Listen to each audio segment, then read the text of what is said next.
Shalom, shalom, shalom, shalom. First and foremost, giving infinite praises, glory, and honor unto Yahweh, Ba'ashem, Yahushua, Ba'ashem, V'chakodash, and giving double honors to our apostles and elders of Great Millstone and Shalom, and salutation to all you sincere Akim across the four winds, pushing His truth with sincerity of heart. I'm your fellow servant, because I'm a guy from the DC camp, coming at you through the spirit and power of Yahweh, Ba'ashem, Yahushua, Ba'ashem, V'chakodash, and feed the elect. All right, so Lord willing, just trying to basically do a quick one through the spirit, going into the fall of Babylon. All right, and talking about the seven stages of a fall of an empire. All right, so this is basically when you dealing with empires, which Babylon, aka the U.S., is has been an empire for a long time, and now you're witnessing there's different stages of empires. All right, and so when you able to notice and see certain trends, and you can allocate that to the stages, you can kind of measure the times and see where we are. And it's very important because then it adds on, right? This is the faith, right? The faith of the saints. All right, the faith of the saints is the what? It's to see the downfall of our enemies, beginning with Idumea, Edom, Esau, the so-called right race, the heathens, all right, the other nations. And then, of course, 2/3 out of the nation of Israel. All right, because these are the enemies of the hopeful elect. Man, it's four. We have four enemies, which is Idumea, right? Edom, Esau, the nations.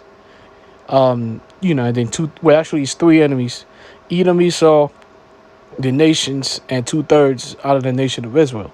Now, the fourth enemy, you could say, is the hidden enemy, which is yourself, which is your flesh, your carnal thoughts, and so on and so forth. All right. But when Babylon goes down, the system, all these enemies are going to be completely taken away from us.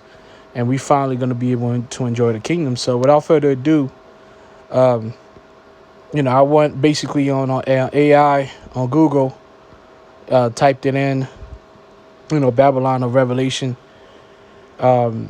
Now, when you look up Babylon of Revelation and Google, just trying to see what Google says about it, because you still hear people that say, Babylon, the city is a system. Babylon is a system. No, Babylon is really a city. All right. It's talking about the U.S. It's talking about the greatest empire, really, in the history of humankind. Extremely, the most wicked and abominable empire. Nonetheless, but it is still the greatest empire in the history of humankind. I mean, that's the reality. Now, when you go to Google, it says in the book of Revelation, Babylon the Great, also called a whore of Babylon, is symbolic figure representing a world system. See, they're talking about a world system. All right, it says characterized by idolatry, excessive luxury, and opposition to God. Now, if it was really like just a world system, then you will see the things that are being done in Babylon manifested at the same level all across the globe. Now, you do have abominations across the globe. You do have wickedness. You do have adultery.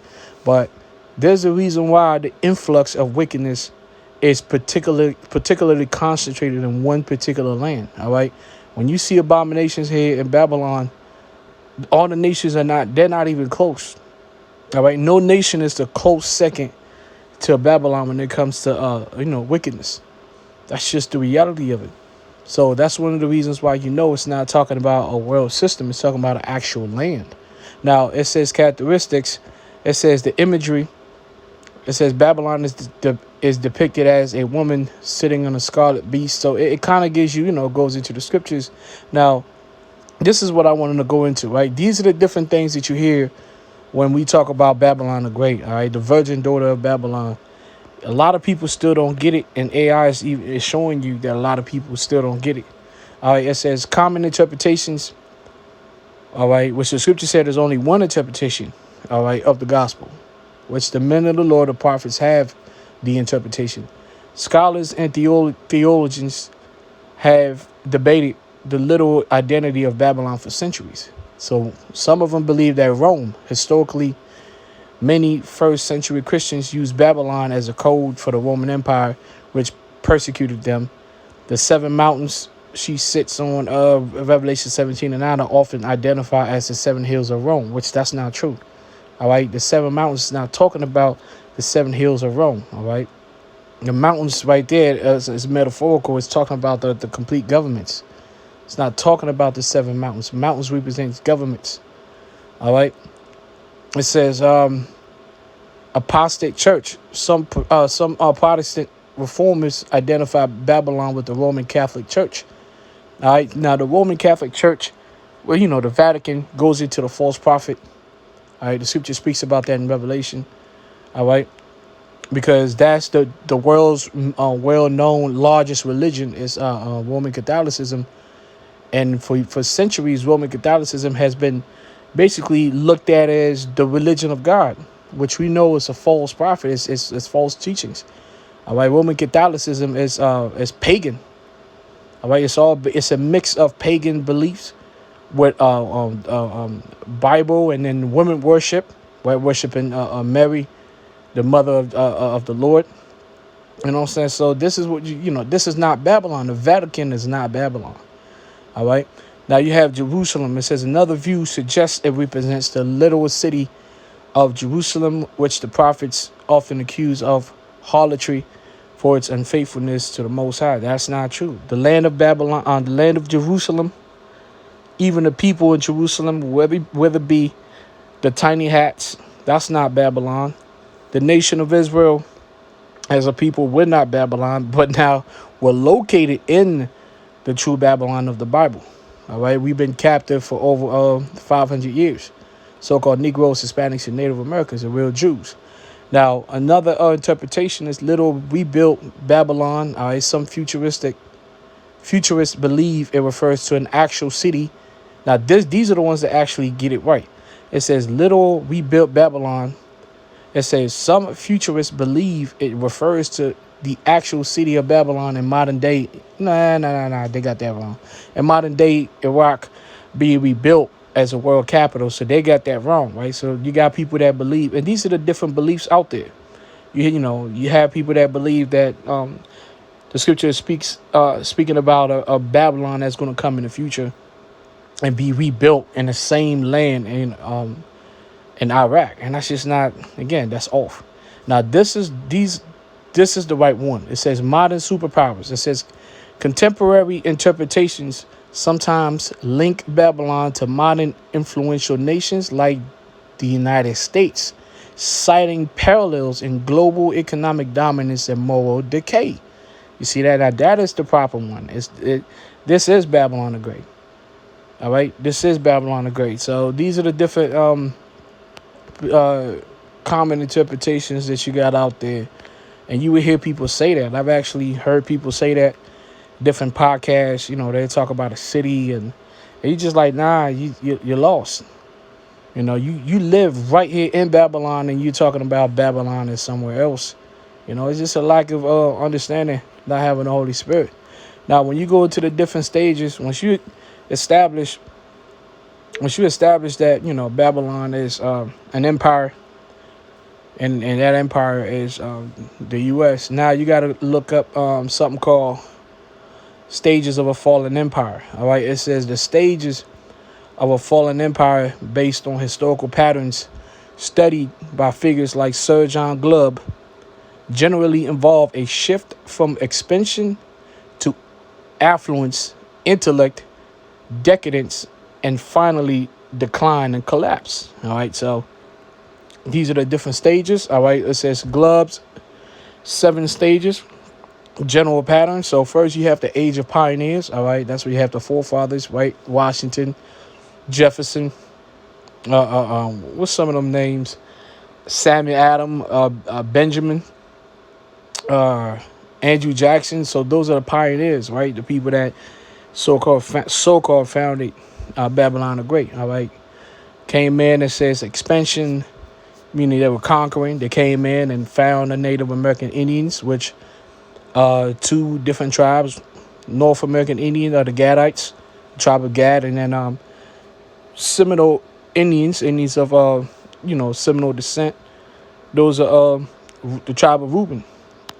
All right, it says courage, strong values, shared purpose, so-called strong values. So they came in talking about how they were Christians and so on and so forth, with Christian values, but then yet again they spilled blood, through conquest, which that's where you get number two, age of conquest, military expansion, and territorial growth. All right, and the U.S. has been doing that for ages. All right, so these are the stages of an empire, right? So stage 3 is age of commerce. Now you're going back to what the 1800s, 1900s, and then all the way to the 50s. All right, the gold standard.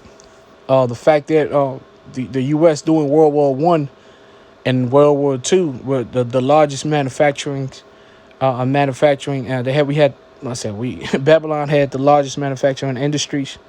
Was able to. There was a lot more export than it was import. All right, that's one of the things that made Babylon extremely rich, because Babylon was constantly exporting, and then also having, beginning with the tribe of Judah, having the nation of Israel as that free, cheap, well, not cheap, free labor, all right, in the beginning, and then cheap labor after the emancipation of the Negro slaves. The labor was paid, but it was cheap. But prior to that, it was free labor, all right. So this is, again, these are the signs of an empire, and none of these nations, the Vatican never had that, Italy didn't have that. Even the UK didn't have that type of free labor. France and Spain, they didn't have that type of free labor. That's why they couldn't compete. The reason why these nations are not empires is because they didn't have what it takes to be an empire. It wasn't their destiny. They didn't have these different things, right? But we know the land that's had it. All right, now verse 4. Age of affluence, great wealth. So you're talking about now the wealth, it starts to show up in the 40s, 30s, 40s, all right, 50s. I mean, the average man, the average Edomite male in the 30s, 40s, 50s was living good. He was able to take care of a whole household. Wives didn't have to work. He could take care of a whole household and still have a lot of money in his pocket, all right. That was just, something that's really never been seen, all right? Because normally in a lot of empires, you get, it's usually heavy at the top, right? You'll have like 10% that's got hugging up all the money. And then the middle class, there's no such thing as a middle class, 80% is poor. And then usually those empires wouldn't really last too long, because you would usually have a revolution and so on and so forth. And people's heads would be on spikes. But then this empire was different. Babylon the Great. That's why it's called Babylon the Great, because this empire was able to manufacture and pour some of the money on the middle class, so that the middle class you would have a separate class from the middle and the poor. So therefore, it made sure that poor people would never really riot and rise up, because, again, the American dream, believing that you can actually make some good money. All right. So you have age of affluence, great wealth, but seeds of decay sown. All right. So as you see the wealth that happened in Babylon, now the manufacturing, the services. So you trying to, instead of like blue collar workers, nobody really wants to be a blue collar worker anymore. And nobody's really trying to grind like that. When it comes to infrastructure, building bridges, now you want to use labor from offshore, right? Because the more money you make, the more, you don't want to do laborers' jobs. This is part of, becoming affluent. All right. So it says the seeds of decay sown, the corruption starts to get in there, right? The crony capitalism and so on and so forth. Verse 5. Age of intellect, focus on the mind, but can lead to detachment. You talking about technology. Since the iPhones came in, the technology really expanded, and that was the work of the Lord. So we have access to more information. Everybody has. It's always about the mind, the focus, the therapy, but then with all this technology, what's happened? The people are detached. There's no family. There's no families. There's no human. What the scripture said, natural affection is gone. All right. Now, in today's day and age in Babylon the Great, like, most people don't know their neighbors. That back in the 30s, 40s, everybody knew their neighbors. Everybody knew their neighbors. That's why when adultery and shit was going on, like people would know, and the shame was great because the whole neighborhood would know. So that's one of the things that made women kind of have a hard time committing adultery. But now this shit's gone. Neighbors kill each other. Neighbors fight. They don't even know each other. So these are the signs of now the flip side of the empire collapsing, and we've witnessed these things. All right, so we have to. It's good to get into this, because how do you know that Babylon is falling? All right, we know what Scripture says that, but how do you know? All right, it says, as a matter of fact, now these are the two stages, the main points, the last two stages, 6 and 7. Now it says age of decadence, materialism, high level materialism. All right, frivolity, loss of duty. They talk about how men have, what are they talking about? Men have lost this sense of duty. The men are not trying to be a part of the military. Men are not trying to. They opting out of the workforce, right? The women are extremely materialistic, men as well, right? It says, and frivolity means frivolous things.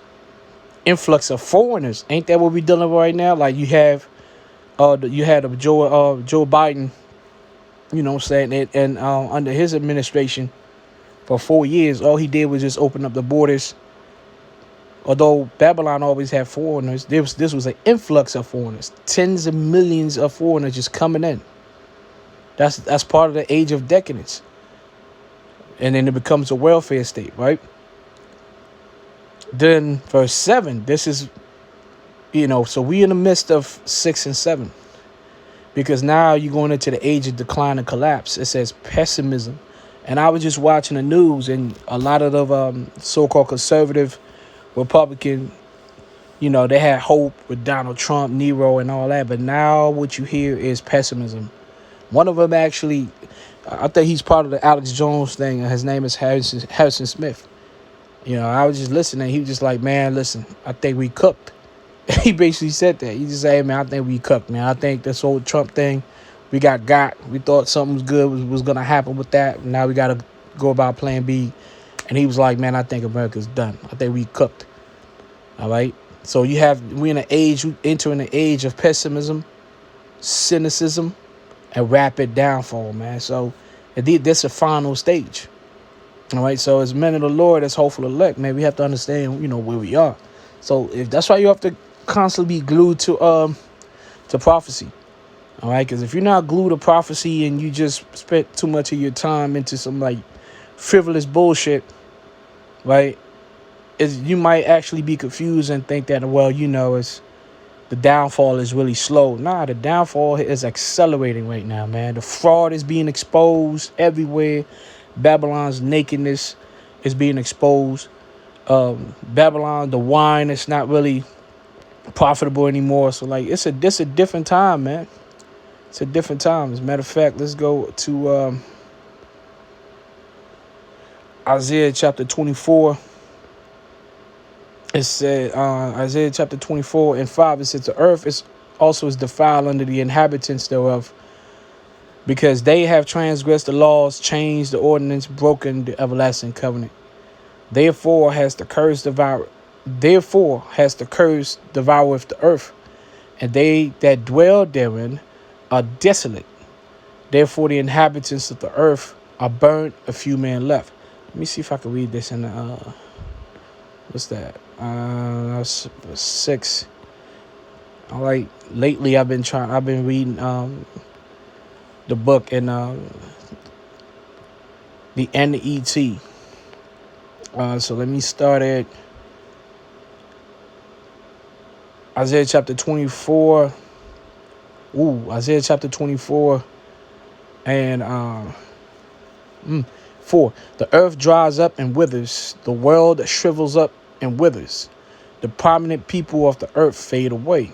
The earth is defiled by its inhabitants, for they have violated laws, disregarded the regulation, and broken the permanent treaty. Man, the permanent treaty, which really, it begins with the nation of Israel, being, us being, cursed for violating the permanent treaty. But also you have the nations, beginning with Esau, called himself, a Christian, and called himself living upon the Christian values. But this land is full of abomination. All right, it's just disgusting out there, man.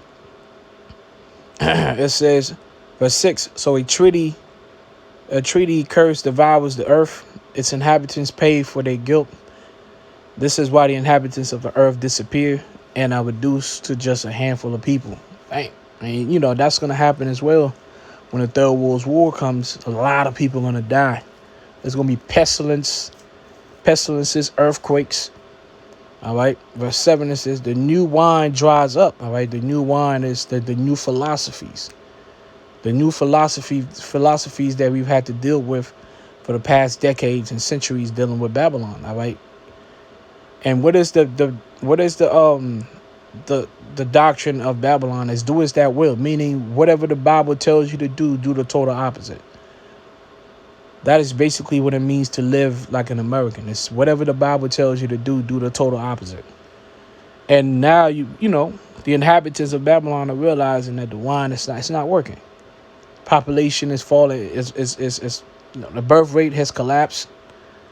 All right, the decay of society, the infrastructure, the moral decay, the economy. All right, it says the new wine dries up, the vines shrivel up. All those who like to celebrate groan. All right, the clubs, or the sources of entertainment, concerts. A lot of people are not selling tickets. The clubs are empty. All right, people are broke. Why? Because Babylon is going through this, stage 6 and stage 7 of a fall of an empire. Verse 8, the happy sound of the tambourine stops. The revelry of those who celebrate comes to a halt. The happy sound of the harp ceases. They no longer sing and drink wine. The beer tastes bitter to those who drink it. Right. And not only that, the way that people drink now, they drink to get absolutely fucked up. You got a lot of people on drugs. The way people drive, people crashing out, road rages. It's like fights everywhere at any time. Everybody's very, very angry and sad. You know what I'm saying? So we in the age of pessimism, cynicism. All right. It says the ruined town is shattered. All of the houses are shut up tight. They howl in the streets because of what happened to the wine. All right. They're howling in the streets, man. Like the numbers have shown, Americans are the most miserable they've ever been in the history of the nation. All right. That's factual. You can look that up. All right. They howl in the streets because of what happened to the wine. All joy turns to sorrow. Celebrations disappear from the earth. All right. They have a party and all of a sudden gunshots. Motherfuckers just getting smoked. Well, you're supposed to go out there and have a good time. All right. So this is telling, man, listen, we almost there, Akim. We're almost there. Now let's deal with the foreigners, the influx of foreigners. Now this is Jeremiah 51, and I'm gonna go straight to the point. Jeremiah 51 and 8. I'm sorry, 7. Babylonia had been the gold cup in the Lord's hand. She had made the whole world drunk. The nations had drunk from the wine of her wrath, so they have all gone mad. All right, so that's why I mean, like there's abominations all over the world. The whole world has been seduced by the ways of Babylon, and Babylon has used the so-called Negroes, Hispanics, and Native Americans, beginning with the tribe of Judah, so-called African American, to push, a lot of these abominations across the world through music, right? So dudes, like you see these dudes, I think some of these Negroes was down in Paris. Like you had the Kai Cenat and Chris Brown. They went to a Paris runway. So they using the celebrity Negroes, and then these niggas was out here just like they was out here just committing androgyny, bro. All your superstar Negroes that you look up to, they was down in Paris runway recently, and they were all the whole theme was androgyny. Men wearing women's clothes, which is an abomination. All right, that's why the majority of you niggas gonna die, man. Straight up. All right, you're an embarrassment to the nation, man. Verse 8. But suddenly Babylonia will fall and be destroyed. Cry out in mourning over it. To get medicine for her wounds. Perhaps she can be healed. All these different attempts to save Babylon economically. Nah. Verse 9. Foreigners. Remember, we talked about stage 6, influx of foreigners. Foreigners living there will say, we try to heal her, but she could not be healed. Let's leave Babylonia and each go back to his own country. Which it's been happening, and it's gonna happen a lot more, especially this year, because the multitude of riots that's gonna kick off, a lot of people just gonna get in their planes and be like, yo, this shit is about to blow up. And you know what I'm saying? They're gonna sense that because the Lord is gonna put the spirit on them to fulfill that prophecy. To get on the plane and get the fuck up out of here. For judgment on her will be vast in its proportion. It will be like it is piled up to heaven, stacked up into the clouds. The exiles from Judah will say, the Lord has brought about a great deliverance for us. Now, who are the exiles from Judah? That's talking about the elect. All right. We are the exiles from Judah, primarily the elect of the southern kingdom. But then you also have the northern kingdom right here with the southern kingdom. It says the exiles from Judah will say, the Lord has brought about a great deliverance for us. Come on, let's go and proclaim in Zion what the Lord, our power, has done. And that's exactly what we're doing. All right. That's exactly what we're doing. We are the exiles of Judah, the exiles of Israel. Isaiah 13:9 in the NET, it says, Babylon, the most admired of kingdoms. The Chaldeans, source of honor and pride, will be destroyed by the Most High, just as Sodom and Gomorrah were. No one will live there again. No one will ever reside there again. No Bedouin will camp there. No shepherds will rest their flocks there. All right. So, yeah, I mean, because this place is going to be, it's going to go out by thermonuclear missiles, according to the Bible. So, and basically the last stage, which is, pessimism, cynicism, it goes back to the hearts of the people melting, man. A lot of Babylonians have given up. It's called quiet quitting. A lot of Babylonians have given up, Akim. It's just that the Lord wants us to be, for the sake of the elect, prophecy, it's a lot of hard things brothers are going through right now, man. It's a lot of heavy trials and tribulations. I can sense it. I'm going through it. A lot of brothers, I'm hearing a lot of brothers are getting absolutely, jacked up. But it is so fierce. I've noticed that for the past couple of weeks and months, the trials and tribulations have always been tough. But, it's been so fierce as of late that this is clearly a sign that, with all this pressure that's on us, the Lord is going to pop this balloon called Babylon and relieve the pressure. Because we being pushed into a corner with some of these trials that the only way some of these trials are going to be removed is that the Lord got to pop this balloon and relieve the pressure. And that's going to happen. That's going to happen, Lord willing, beginning this year. And that's going to happen because a lot of the stuff we go through out here, man, when the system starts to collapse and the riots kick in and so on and so forth, you're going to feel that high pressure, whatever the fuck is going on. It's going to be alleviated, man. You're going to feel good. You're going to feel great. And you're going to feel better.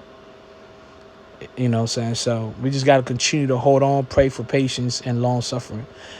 This Isaiah 13:7, it says, therefore shall all hands be faint and every man's heart shall melt. All right. So that's that spirit of pessimism and cynicism. And I just wanted to go into that, the stages of a fallen empire, stage 6 and stage 7. That's about where we are now. So we just got to continue to be patient. Hopefully you were edified as well as I was. Double honors to our apostles and elders of great millstone and shalom to the elect. Shalom.